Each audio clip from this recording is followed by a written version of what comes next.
उस रात सपना आंटी जब मेरे घर आई तो मैंने उन्हें दिल की बात बता दी कि आंटी आई लव यू, मैं आपसे प्यार करता हूँ।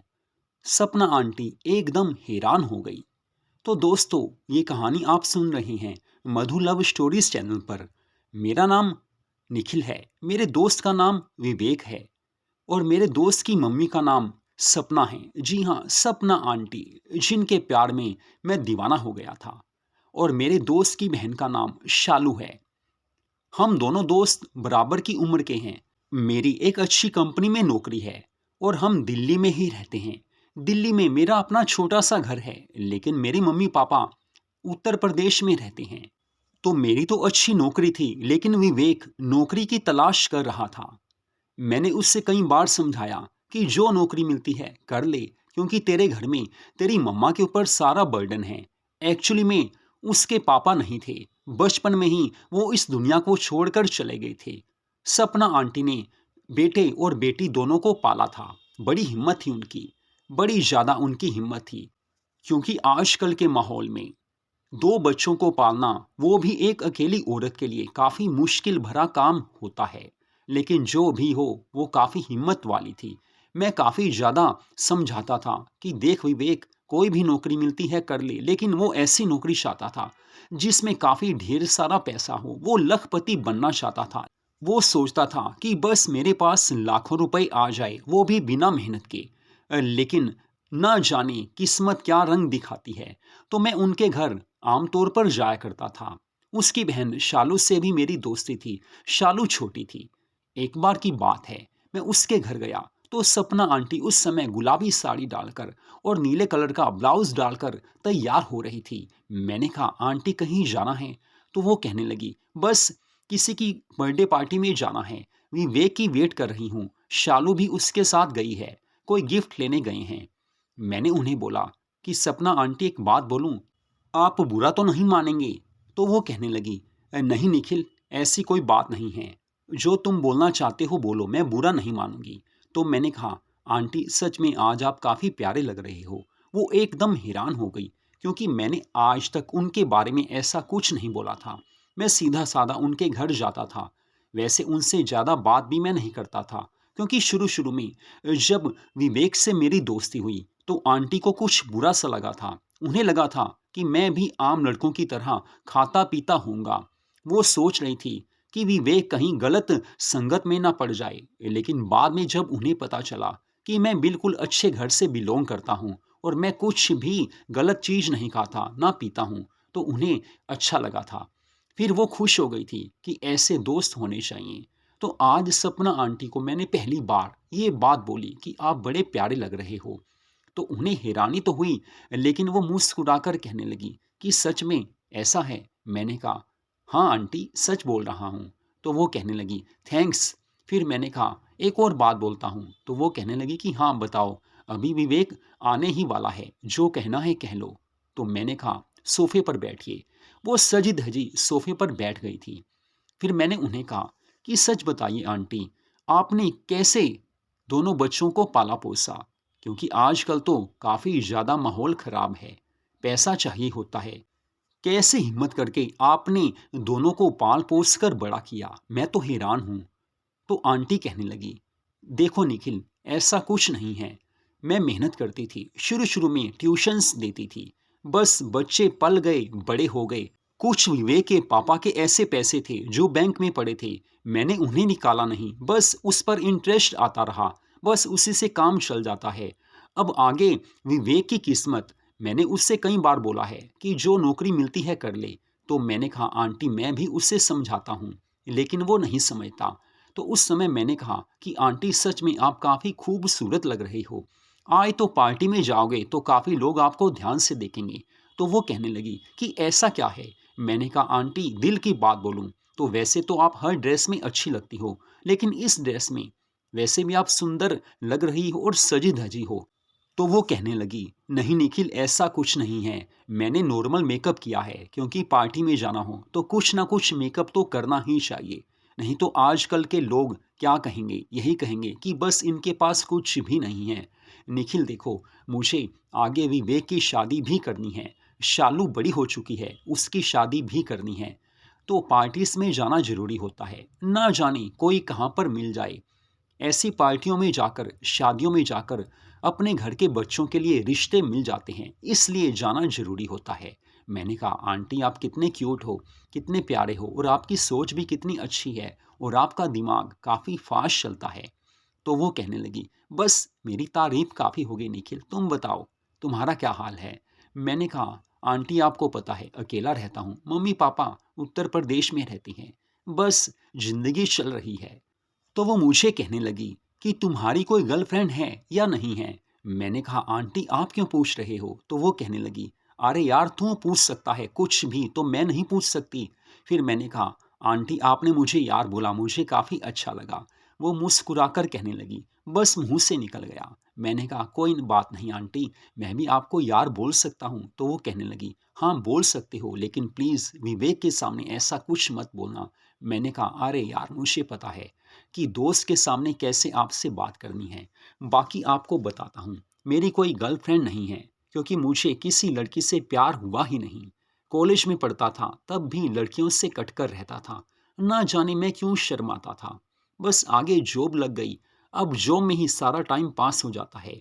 रात को लेट आता हूँ, लेकिन बस जैसे तैसे विवेक से दोस्ती हो ही गई। तो मैंने आंटी से पूछा, आंटी आप बताइए कि आपका कोई बॉयफ्रेंड रहा है या नहीं रहा। तो वो कहने लगी, देखो निखिल सच बताती हूँ, शादी से पहले एक दोस्त था, लेकिन धोखा मिला। बस विश्वास उसने तोड़ दिया, शादी कहीं और हो गई। शादी के बाद ये मुझे छोड़कर इस दुनिया से चले गए। क्या किया जा सकता है, किस्मत जो रंग दिखाती है देखने पड़ते हैं। इनके जाने के बाद बच्चों को पालना काफ़ी मुश्किल था, फिर भी भगवान ने साथ दिया। मैंने ट्यूशन शुरू कर दी तो पैसे आने लगे।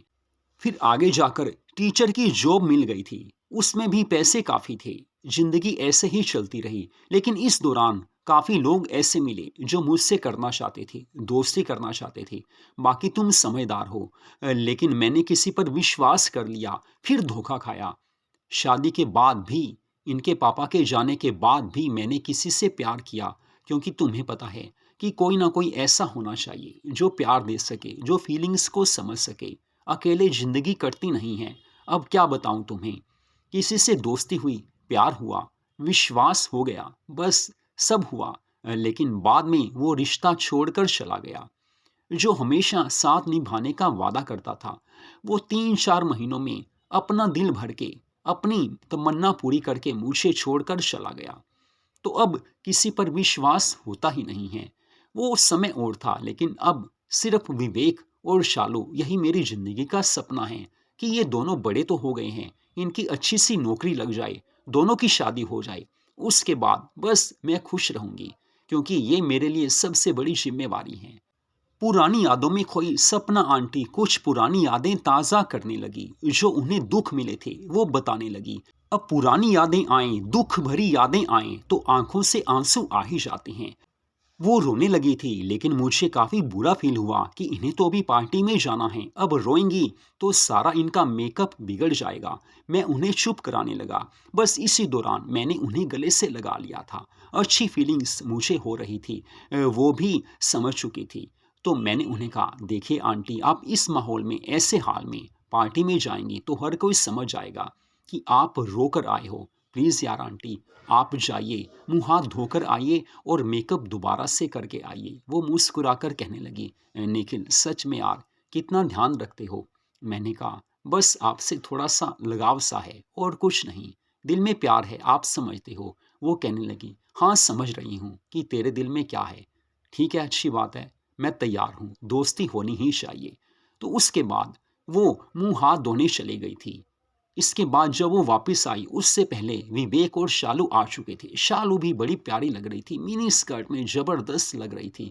मैंने कहा, शालू बड़ी ज़बरदस्त लग रही हो। हालांकि मैंने अच्छे तरीके से ही कहा था।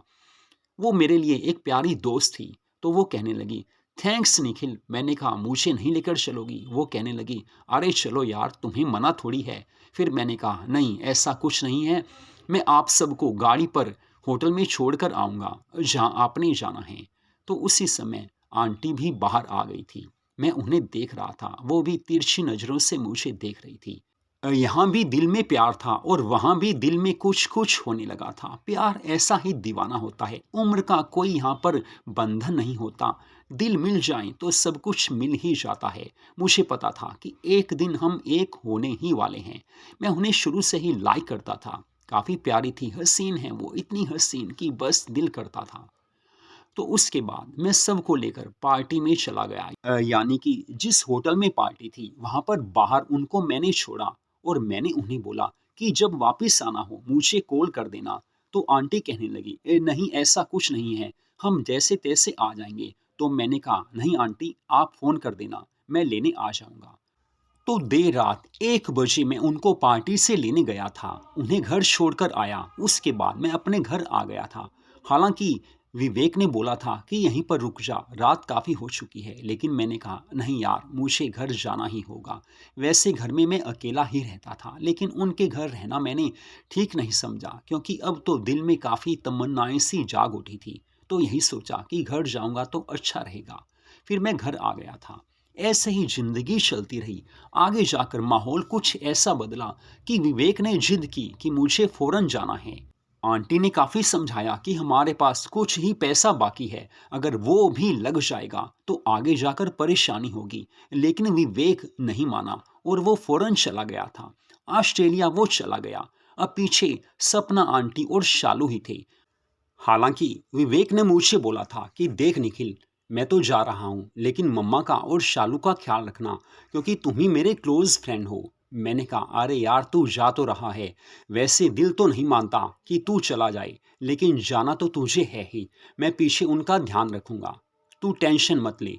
बस वहां जाकर कोई काम ऐसा कर कि जिससे तू पैसा कमा सके। वैसे मुझे ये भी नहीं पता था कि वो वहां पर जा क्यों रहा है, वहां पर क्या करेगा, स्टडी बेस पर जा रहा है या कुछ और, उसने कुछ बताया भी नहीं। क्योंकि जिसे विदेश जाने का भूत सवार जिसके दिमाग पर हो जाए वो जाकर ही रहता है। घर का सारा पैसा लग चुका था। मुझे पता था कि सपना आंटी अब काफ़ी परेशान होंगी क्योंकि काफ़ी पैसा लग चुका था। बाहर जाना कोई आसान नहीं होता। उनके पास वैसे भी पैसे काफ़ी कम थे और आगे दोनों की शादी भी करनी थी। तो ऐसे ही मैं कई बार उनके घर जाता था। एक बार की बात है, सपना आंटी का मुझे फ़ोन आया कि निखिल मुझे ना कहीं पार्टी में जाना है, शालू भी साथ जाएगी, प्लीज़ यार गाड़ी लेकर आ जाओगे। मैंने कहा आंटी कहने की बात है, वैसे भी आप तो मेरे क्लोज़ फ्रेंड बन चुके हो, तो आप ऐसा कुछ बोलिए ही मत जिससे कोई संकोच वाली बात हो, मैं आ जाता हूँ। मैं उसी समय घर चला गया था। घर जाकर मैंने उन्हें देखा तो सपना आंटी प्यारा सा गाउन डालकर बैठी हुई थी। हालांकि शालू उस समय मार्केट में ही थी, वो कोई गिफ्ट लेने गई थी। मैंने उन्हें कहा कि आंटी इस गाउन में तो आप इतने प्यारे नजर आ रहे हो कि बस दिल करता है आपको गले से लगा लूं। मैंने इतना कहा तो वो मुस्कुराकर शर्माने सी लगी। फिर मैंने कहा चलना कब है, तो वो कहने लगी शालू आने वाली है। फिर मैंने कहा आज तो काफ़ी लोगों की नज़रें आप पर होंगी। वो कहने लगी अरे मेरी उम्र पता है कितनी हो गई है। मैंने कहा आंटी सच बोलूं तो आप आंटी लगते भी नहीं हो, उम्र से कुछ नहीं होता, बस सामने जो रूप रंग यौवन आपकी मस्ती यही नजर आता है। उम्र की कोई बात होती ही नहीं है। आप इतनी क्यूट हो, इतनी स्वीट हो, हर एक की नज़र आप पर जरूर पड़ेगी। बैकलेस ड्रेस में आप जबरदस्त नजर आ रही हो। मैं उनकी तारीफ कर रहा था और मुस्कुराते हुए मेरी ओर देख रही थी। कहने लगी कितनी प्यारी बातें करते हो। मैंने कहा मैं तो प्यार भी करता हूँ। वो शर्माने लगी। फिर इतनी देर में शालू आ गई थी। शालू वैसे तो रेडी थी लेकिन कहने लगी बस मैं 5 मिनट में आती हूँ। वो ऊपर चली गई थी, ऊपर उसका रूम था। तो मैंने आंटी से कहा कि आंटी वैसे कभी किसी भी चीज़ की ज़रूरत हो आप ज़रूर बताना, क्योंकि आप मेरी क्लोज़ फ्रेंड भी हो, आंटी भी हो और विवेक भी मुझे सब बोल कर गया है। कोई भी परेशानी हो मुझे याद करना, आपकी हेल्प ज़रूर करूँगा। तो ऐसे मैंने उनसे बोल दिया था। शालू बाद में आई, मैं उन्हें पार्टी में छोड़कर आया था और देर रात जब पार्टी खत्म हुई तो मैं उन्हें लेने भी गया था। ये मेरा फर्ज भी था और मेरा प्यार भी था।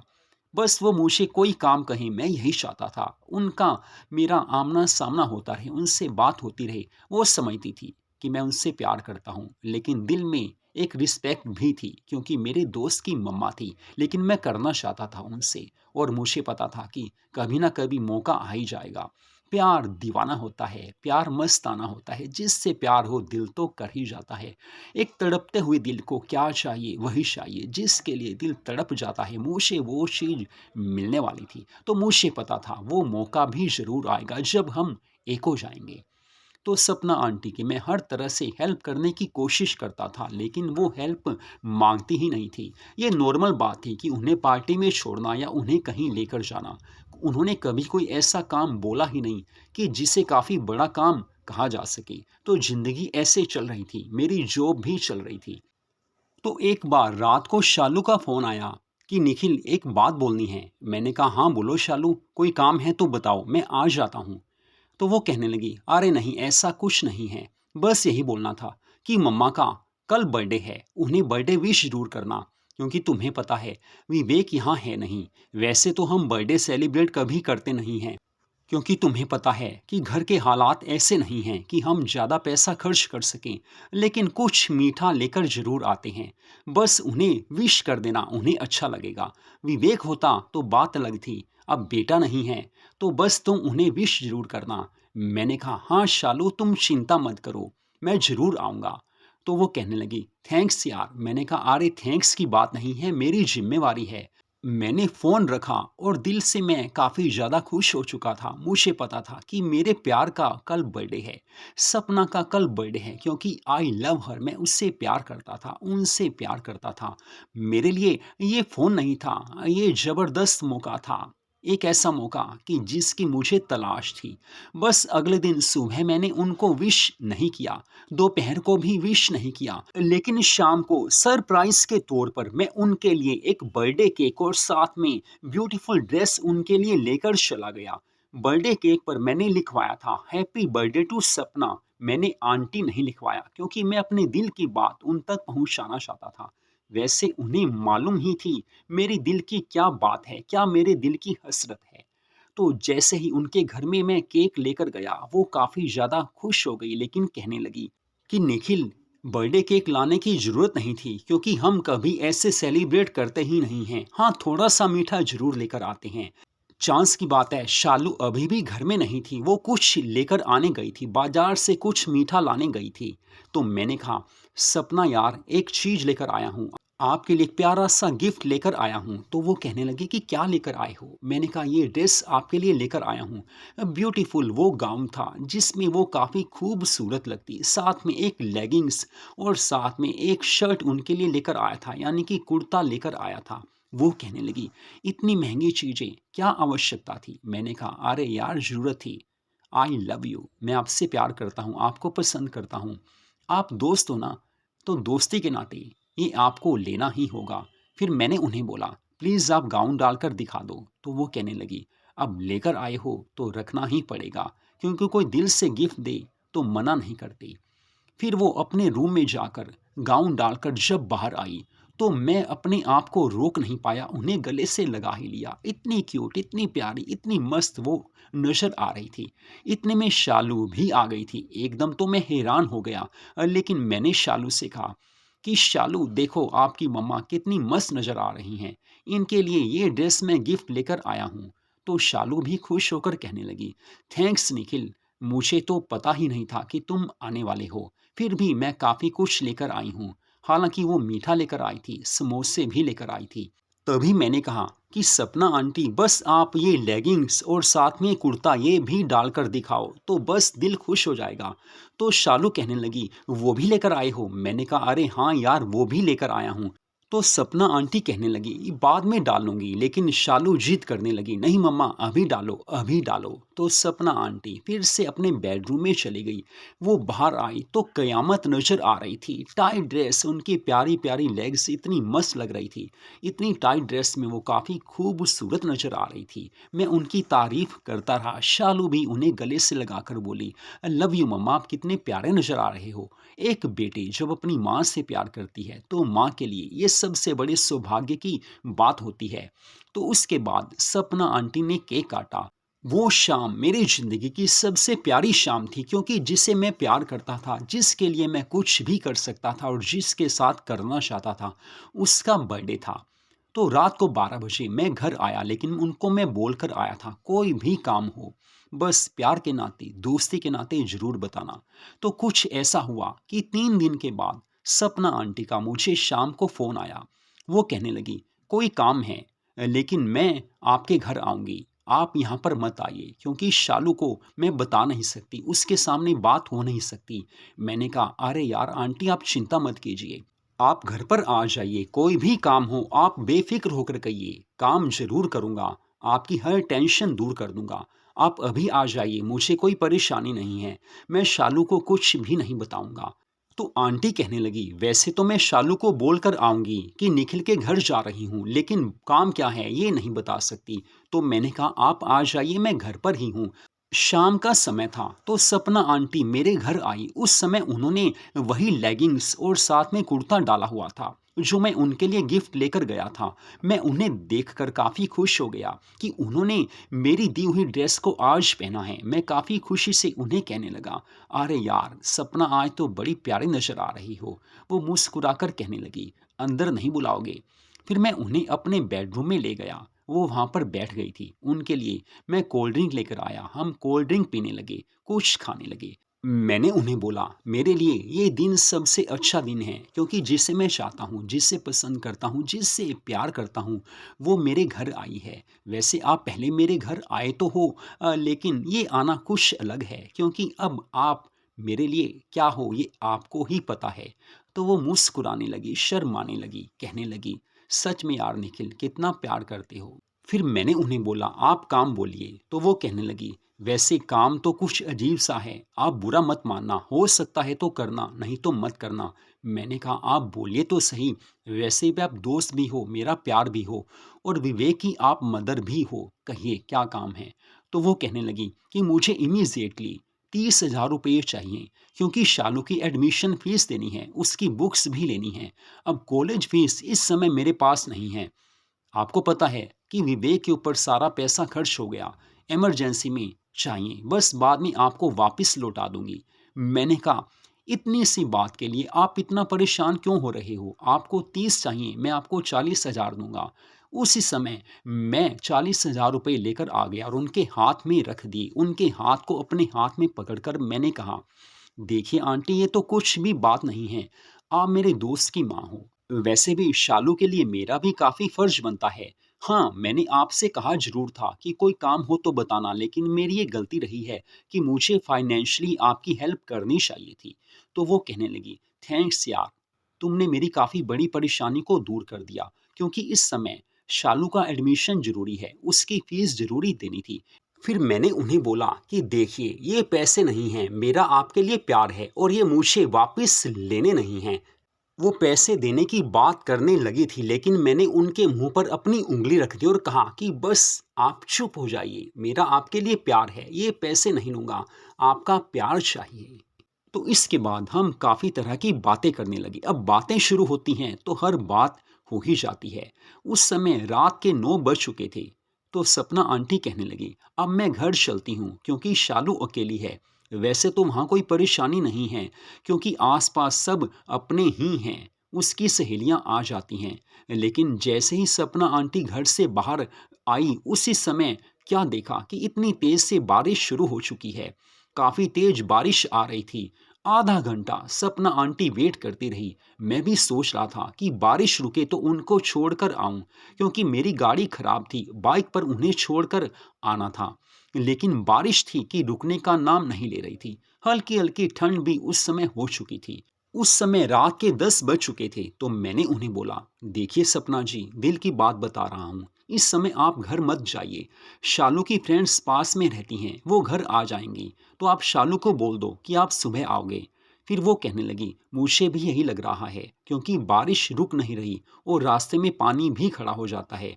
आपकी गाड़ी खराब है, बाइक पर आप पानी में से निकल नहीं पाओगे, तो सुबह ही जाऊंगी, बस शालू को बोल देती हूँ।" तो उन्होंने शालू को फ़ोन किया कि शालू निखिल के घर पर ही हूँ, अभी निकल नहीं पाई, बारिश तेज है। तो शालू कहने लगी, मम्मा आप वहीं रहो, सुबह आना, वैसे भी घर के बाहर पानी खड़ा हुआ है, आप कैसे आ पाओगे? तो वो कहने लगी, हाँ शालू मैं सुबह ही आऊंगी। तो उसके बाद हम दोनों फिर से घर में आ गए थे। फिर हम खाना खाने लगे क्योंकि खाना बनाना मुझे आता था, बाहर का खाना मैं खाता नहीं था। फिर हम खाना खाकर एक दूसरे से बातें करने लगे। फिर मैंने कहा आपको सोना होगा। वो कहने लगी हाँ सोना तो है ही। उनकी आंखों में कुछ प्यार था, कुछ ऐसी नशीली उनकी आंखें नजर आई कि मुझे पता था कि अब उन्हें चाहिए। फिर मैंने कहा आप क्या डालोगे? वो कहने लगी कि हाँ ये दिक्कत तो होगी क्योंकि टाइट लेगिंग्स में सोया नहीं जा सकता। फिर मैंने कहा बस एक बात बताता हूँ, आपके लिए मैंने नाइटीज पहले ही लेकर रखी हैं। मुझे पता था कि मौका आएगा आपको गिफ्ट जरूर करूँगा, मैं आपको एक दो दिन में देने ही वाला था। तो वो मुस्कुराकर कहने लगी चलो अब तो यहीं पर दे दो क्योंकि यहाँ मुझे सोना होगा। मैंने उन्हें गुलाबी और नीली दो नाइटीज दी। उन्होंने गुलाबी नाइटी पहनी थी। फिर रात के 12 बज चुके थे। बातें करते करते हम रोमांटिक मूवी देखने लगे। बस मन में कुछ ऐसी हलचल आई कि बस हम एक हो चुके थे। मैंने उन्हें पूरा प्यार किया, उन्होंने भी मुझे पूरा प्यार दिया था। जीवन की वो शाम वो रात मेरे लिए हसीन यादगार बनकर रह गई क्योंकि हम एक ऐसे सफ़र में निकल पड़े थे जहाँ से जल्दी वापस नहीं लौटा जाता। सुबह 9 बजे उनको मैं घर छोड़कर आया था, लेकिन वो इतनी प्यारी थी। उसके बाद हम दोनों में प्यार बढ़ता ही गया। तो जिंदगी में कई मौके ऐसे आते हैं, कई लोग ऐसे मिलते हैं जो जीवन में एक अनमोल बनकर रह जाते हैं। एक ऐसा अनमोल खजाना मुझे वो मिला था कि आज भी जब भी हम मिलते हैं वो पहली रात हमें याद आती है। अब भी वो मेरी अपनी हैं, अब भी उनसे प्यार करता हूँ। वो भी जी भरकर मुझे प्यार करती हैं। दोस्ती, प्यार, मोहब्बत ये अपने लोगों से ही हो सकता है। और मेरे लिए वो सबसे बढ़िया ज़िंदगी के इंसान थे कि जिनसे मैं काफ़ी बार कर चुका था। तो मधु लव स्टोरीज चैनल पर इस कहानी को आपने सुना। ऐसी प्यार भरी कहानियों को सुनने के लिए हमारे चैनल को सब्सक्राइब कीजिए। हर रोज सुबह 11:45 पर एक नई कहानी हम आपके लिए लेकर आते हैं, तो चैनल को सब्सक्राइब जरूर कीजिए। Tata bye bye, take care.